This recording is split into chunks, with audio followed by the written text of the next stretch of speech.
Hey, I'd like a minute of your time to talk to you about the exciting world of gutter guards. If you're like me, then you have gutters.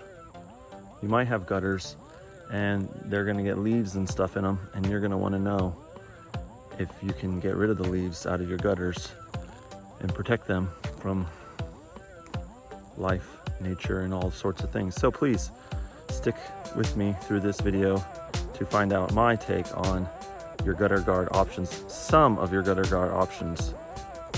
Installation of the rubber ones is really easy. You just stick them in there and you squish them down. Super simple. The metal ones, you just slide them underneath your shingle. With the metal ones, you just slide them underneath your shingle and use a screwdriver to place them in place so that they... With the metal ones, you simply slide them. These are rubber gutter guards down here. They're kind of foamy. They're the cheaper ones. And as you can see, the acorns and all this stuff, it just loves it. Creates a little shelf for it to sit on. I don't think that's the best idea.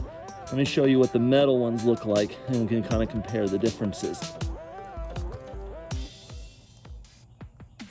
All right, so here I am in the back with the metal guards that you screw in along the way. They are actually catching a lot of the roofing material, gravel that's on there.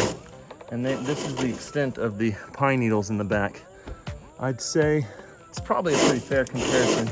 And if I look at some of my others, I have another place I'll show you that's a side-by-side comparison. That one's amazing. Stick around, let's go check it out.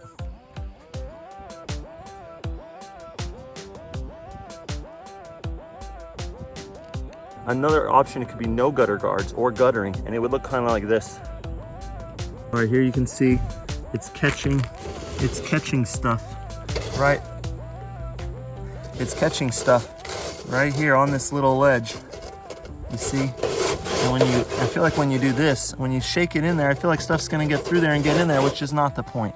The point is to use this handy little brush that you can send away for and kind of clean it along. One thing you may notice is that this one here, the metal one, you have to screw it into, the guttering, which you do notice from the ground when you stand. I should go down there so you can you see them? They're right there. Right there, there's little screw holes. There's a little screw sticking up. Probably somewhere over here, I'm kind of blinded. The hellacious review would be to go with the metal ones. I think they're going to last longer. I think they do a better job of keeping the pine needles out, which could be a fire. I am no fire marshal, but I believe could be a fire hazard when fire hazards are present. If your roof's on fire, then I don't think you want the pine needles there. And if your roof's on fire, probably don't want your roof there either.